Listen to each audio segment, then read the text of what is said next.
recording. I am now recording. Okay. Now this is my great-grandpa Hall, Clarence Benjamin Hall, and his wife Gladys. This is the tree that I update the most. Because you can see my grandma here, she's the oldest of 11 kids. There's 47 grandkids. There's something like 150 great-grandkids, 250 great-grandkids, and on. We've got a Facebook page for the descendants of CB and Gladys Hall. And I just posted earlier this week the June birthdays for all the descendants that have a June birthday. And I counted the list for everyone living, and now this will also include the spouses. There's 672 people total. I mean, not just for June, but so I get like frequent updates. I update this book about every 3 months, and then I print it about every 2 years because for biannual reunions. When you start Family Book Creator, it's just easier if you're on the person you want to start the book from when you start it. Little plugins, and then I'll be doing the Family Book Creator 2019.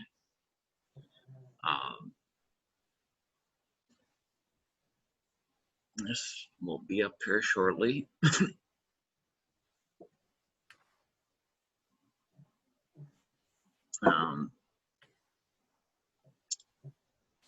Now, first thing here is the title page, colophon. These are all optional things. You can just check or uncheck them, whether or not you even want to include them. And then the big difference now between 2017-19 is you can actually have media pictures now in them. And you'll notice here you're basically running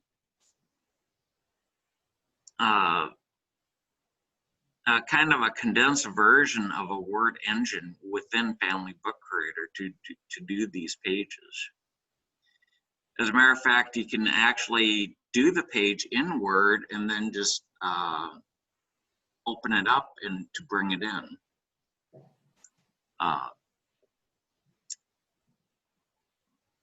And now, and then one other difference between 2017, it used to save these 5 pages as a private fact with that person. So it's like if I changed the title page, it would save it as a private fact for Clarence Benjamin. It's like FBC, I think, title, or maybe title page. And where would that private fact live on his Well, record? it would put it in this person fact area. There would be a fact in here, and it would be a private fact, so it wouldn't sync to Ancestry. That would include the text of the change. Now with 2019, it can no longer do that. So because of that, these 5 pages now save with the preferences themselves. So when you save them, so when I save the settings, it will save not only all your settings, it saves those 5 pages. And you save those where? Just somewhere so you know where they're at. I save it in my Dropbox because I have a desktop and a laptop. So so with my Dropbox, here's my variety of files. I save it on here, and then that way I can access it from either computer. And you save it as FBCS. Yeah, it will do it. Is the Now, S for setting? Yeah. Okay.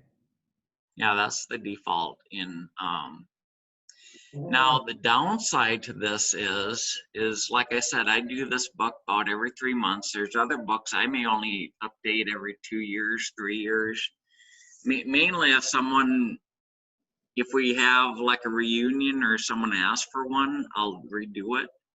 Well, during that time, I may tweak some of the settings on how, how I want what facts I want displayed, or how I want them displayed, what type of media I want displayed, this and that.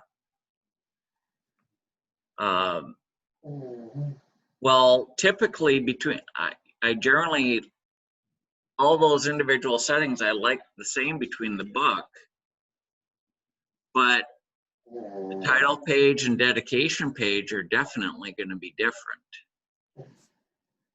So I don't want to like overwrite all that stuff. So whenever I do change, like tweak my settings for, say, I don't want images linked to facts for whatever reason, I can save my settings in the old format, the Family Book Creator 2017 format, because it does not save those 5 pages. Go back to my common directory, then I save it as like this new master, so my master settings. And I'm not gonna save it right now, but so when I do a new book, so let's just say I'm gonna do a Fassbender book. I'll load my Fassbender settings. So this loads the title page, it's got a different dedication. I haven't put graphics in that one. But then I can now go back and I can load my older settings, because you can see that's a BCS file. It's not an FBCS. FBCS, that's the new format. BCS is the old format. This will load just the settings. It won't touch any of the details in these pages. So that's how I do it. There is one other way you can do it, because whenever you exit Family Book Creator, come back, it will always keep the settings you last had. Mm-hmm. And so like if you still running Family Book Creator 2017, you probably don't even have to worry too much about this.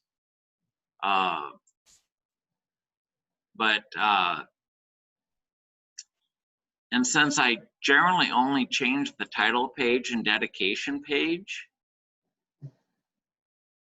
since these are just essentially Word documents, if you do change some of them, you can save them. You can also open them. So rather than reloading, say, my Hall settings, for which I did, I can just turn around and load, okay, here's my Hall title page. And then I can open my Hall dedication page. And then I'm good to go to make my book. And then the other thing about it is, since it is a Word document, you're not limited to one page. You could make this 2 pages, 3 pages if you wanted to. And let's just say for my cousin Les, let's just say all of a sudden I finally got a good picture of him. I wouldn't necessarily have to start up my Family Tree Maker, then start up Family Book Creator just to add this photo of him. I can just go to my hard drive.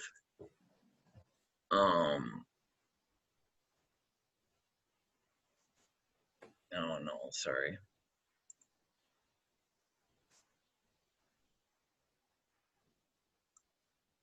Yeah, see, I could just go right to here and dedication hall. And I could just, in Word itself, just manually add in that picture. Or if I wanted to add someone else, put it in, I could change this however I wanted to.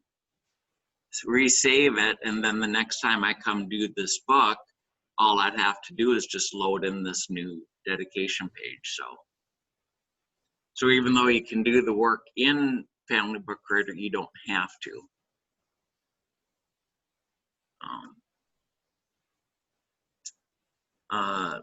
Main part I'll come back to. Now, indexes, everything is optional, including the sources, index of places, and index of individuals. Some people ask, like, what's the advantages between the regular sort and reverse sort?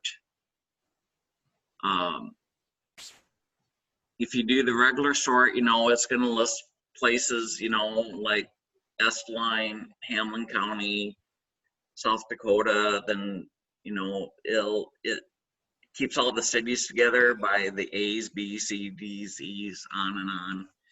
Otherwise, reverse sort, it keeps the country, then all the states together, then counties. I kind of prefer the reverse sort. So like here in California, San Diego County, everything in San Diego County here is together. So Escondido is next to San Diego. The downside of this is say if you had a ton of California locations and you were specifically looking for people or events that happened in Escondido, but you weren't sure of what county it was in, it may take you a tough time finding it. But California is a thing, but if I asked you, say, look for Twin Valley here, or I know it's in Norman County, but unless you're familiar with Minnesota, you may not know. And believe me, I've got a lot of Minnesota relatives. But anyway. So does my husband. Yeah. Yeah. He's a Granholm. Very Finnish, but Swedish at the same time. Mm-hmm. So now on the name index, you can actually have some people list in the name index multiple times. If you use the alternate names, like I've got like ancestors, when they come over, they Americanize their name. So I'll have their preferred name and then alternate name, and I'll keep it that way. So it depends upon, well, if I'm searching for records in America, I'll use that name. If I'm looking for it in the country they came from, I'll use their other name. Is that a separate field, alternate name? Yes. You essentially have two name facts for that person, but only one is preferred. And the preferred one is like the one that would be displayed.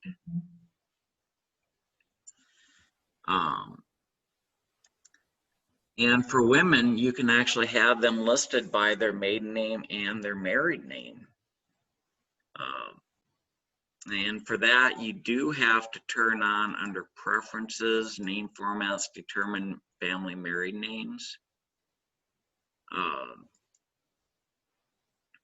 Because, some people know them by, they may only know them by their married name. Others may have only known them as a kid, so only know them by their maiden name. So same thing if you use the also known as fact, it can list them by that. If you have an individual that has been adopted, their usual name would be one thing, but then you could put their previous name before they were adopted. You could put that under alternate name? Yes. Okay. Yes. Yeah, some people have different methodologies, whether they use the also known as or as the name. I kind of like doing the name, it's just my preference. However you do things, just be consistent. That's the big thing. Just be consistent at how you do things. This item for include names from family charts. Some people, if you have this checked, some people can maybe sometimes wonder why people are in the name index when they aren't really mentioned in the book too much. Because, well, what if this is checked? These 12 people will be in the name index where normally they wouldn't, because this book is starting from the descendants of Clarence and Gladys. Even though they're not really mentioned, they might be mentioned in like a person note or a story. But, you know, basically this information right here is about as much information as you get. But with this option checked, they would show up in the name index because they're in the family tree chart. Same thing if this include references to media elements. What that will do is on group photos where you have a group photo and then multiple people are attached to it. If this item is checked, they will be included in the name index whether they're in the book or not. And an example of that would be, let's just say there's a wedding or anniversary photo of these, and let's just say Gladys's Uncle Joe happens to be there in that picture, or Aunt Petunia of Clarence is on there. They're nowhere in this book at all, but because they were in that picture, I mean, I've got them in my tree, but they're just not in this particular book. You know, they'd be asking, well, who's this Joe Bloomfield or who's this Petunia Hall, you know? But since they were attached to a photo that these people are in, that would show up. They would show up in the name index. Okay, so now we'll get to the nitty-gritty. Okay, include the family tree chart. I mean, that's this part right here. I mean, that's kind of self-explanatory. No, let's go back here. Individuals to include. Here you select the type of report you want to do. It's like, say most people either do it in ancestors of or descendants of. You can also do a relatives of book. What that does is it will start with your the starting person, in this case Clarence, Zoom call. and then it'll go up to your parents, siblings, down to your children. They'll go up to your aunts and uncles, your grandparents, on, down to your cousins, grandchildren. It just spirals outwards to get everyone. And you can just tell it to do all degrees, just grab everyone it can that's related to you. Or you can specify, well, how many degrees of separation are they to limit. The difference between civil and canon law, you can Google it. It's also in the manual. Civil law is how many steps away you are from the person. So like a first cousin, I believe, it's been a while since I've looked it up, but it's, I believe a first cousin is 3 degrees because you go up to your parent, over to the sibling, then down to the cousin. Canon law is how far away you are from the common ancestor, so it'd be your grandparent. So you're 2 steps away. Canon law is going to group more people together in one section. Civil law, there's going to be fewer people in a section, but there'll be more sections. And the more sections, basically, the bigger your book will be. For this example, we're doing a descendants book. And then you decide, well, who gets a family section? There's individuals with children, children or spouse, or all individuals, or only living individuals. I've never done a book that way. I suppose you could. And where this really comes into play is a little bit later on, and I will come back to this. Now you do the items to include. Now here's the family tree chart. Now the primary person, since we start with Clarence, he's the primary. Gladys is the partner. And then the children with main section or no main section. These are how the children print with their parents. And the difference between with a main section or no main section is dependent on this setting right here, is whether or not they have their own section. So like individuals with children, if they have children, they're gonna fall into this section because they're going to print elsewhere in the book since with their children. If they don't have children, they're going to print here. So you're generally going to want to print more information on them because this is the only place they're going to be in the book. And then you can also include the spouse or partner details. If you would say individuals with children or spouse, then this part, it wouldn't matter if this is checked or not because anyone, the spouse, wouldn't apply, wouldn't be in this section. And if you just say create a section for all individuals, then it would not matter what you do in this section because no one would fall into this section because since everyone will have their own family tree. The difference between with the family section, that is where the media gallery will print. So if they don't have their own section, only their portrait photo will print. So if you do have someone that say wasn't married and you'd have more than one picture that you'd want to print for them, there's other alternatives you can go into, either by attaching it to the parents or create a type of a hybrid book. But that is kind of beyond the beginner class level. As a matter of fact, for this beginner, for the starting doing your beginner book, it's usually recommend don't even worry about the photo album. Your book will generate quicker because it's generally easier. Let's get the data in there right, so the facts, so all the facts print the way you want them to print. And then once you get that straight, then start worrying about how the media looks. So now, usually I recommend start with the primary person.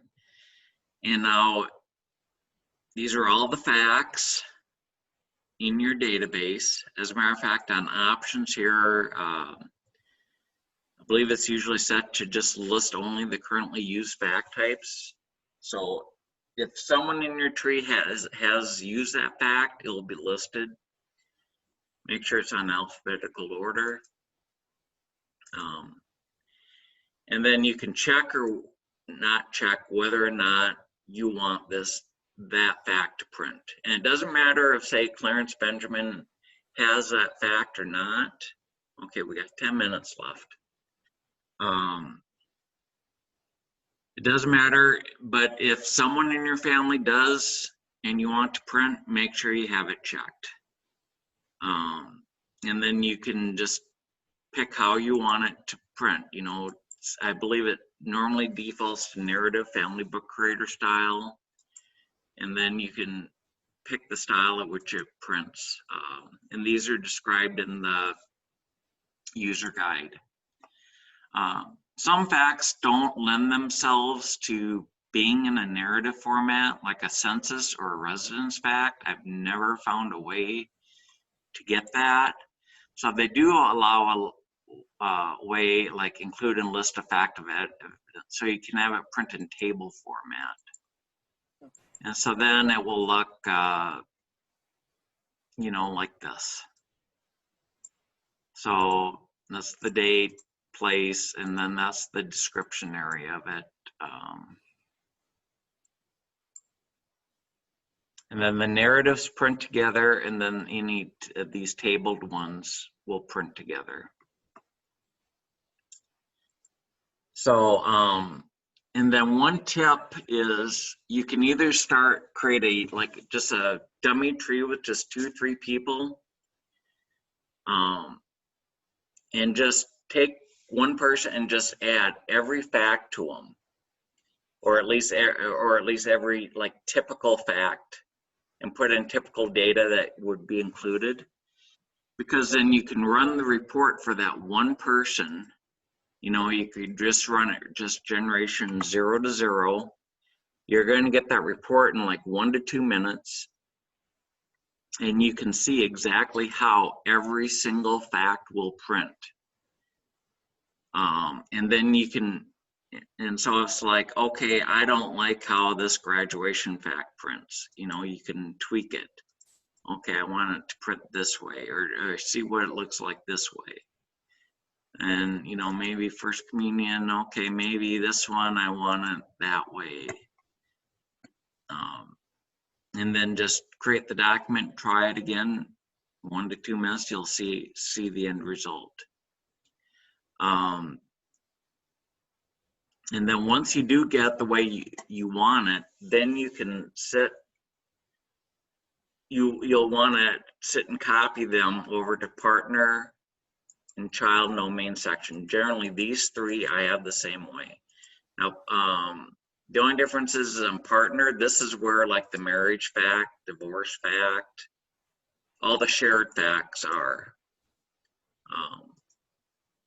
They're not with the primary because there is no marriage fact here. They're with the partner. So when you do this, add a partner to your dummy child or on your test tree when you're first trying this out. Just so you can see how that information plays out. But once you do get the facts all set the way you want,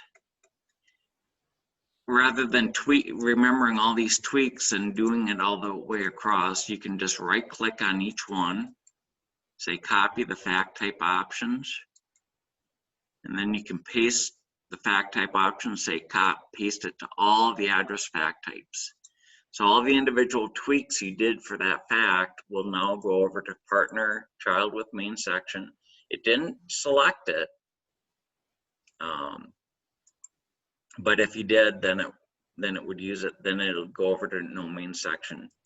Then just keep doing this for every one of them, and then that way you will get consistency between the 3 different sections. So how it prints for the primary will print for the partner and any child that doesn't have a section of their own.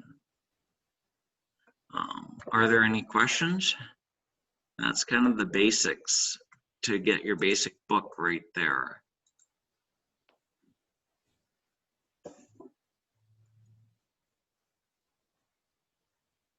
Oh, back on this child with main section, you only want basic facts.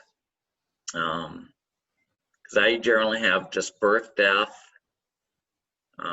name you have to have. I also throw in the also known as, because I use that as a nickname. So if you use it for another name, you probably wouldn't, well, you could use it, but you don't have to use that. And definitely no notes. And that is because they will have their own section? Right. Okay. And usually, because that's where they say it's like, okay, you know, it's like, well, too much information gets duplicated. And usually it's because they throw in a bunch of information in this section right here. So, and you can see here, you know, with these first children, you know, basically, yep, it's like born, died, you know, that's about it.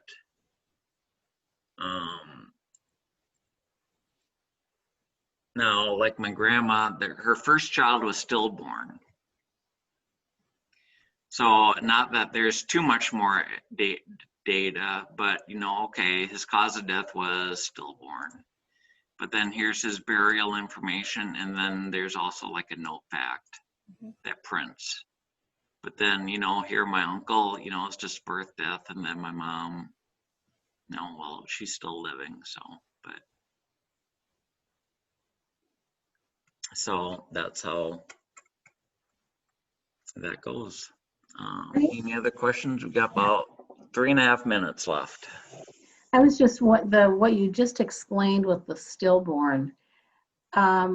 Did you treat that particular child differently to have it could you just go over that again, because the cemetery was listed on that one? Well, because the child is born, or Right. the child what is buried there. It does say like Baby Waller, but they were going to name him Curtis Rodney. Okay.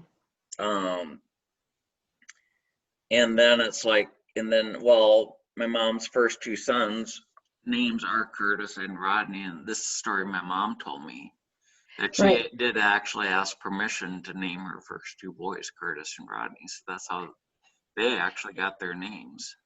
But what I what I was wondering is the subsequent children do not have that. So what did you have to do something particular? No, because they've got their own children. Oh, that's the difference. Okay. Their details, see, if I jump Got it. down here to the second generation to Reuben, I can just click on it. Well, here all his information comes. Now, here he served in the military, blah, blah, you know. Got it. Yep. Okay. So that's the His difference. DNA and stuff, and then his wives and stuff like that. So that's why. So he's got kids, so that's why only the basic information. But see, the second generation, that Curtis Rodney Waller is not in here. So he's only listed with the parents in the first generation. So does anyone else have any questions?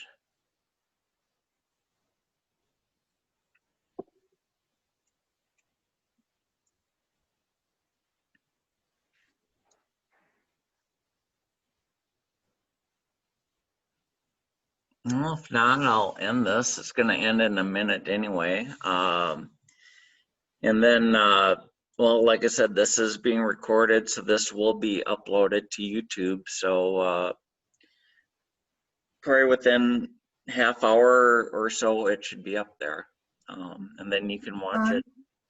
Yes? Thank you. Yeah, no problem. Yes. Thank you My very much. pleasure. That Yep. was so helpful. Yes. Okay. Thank you. Appreciate it.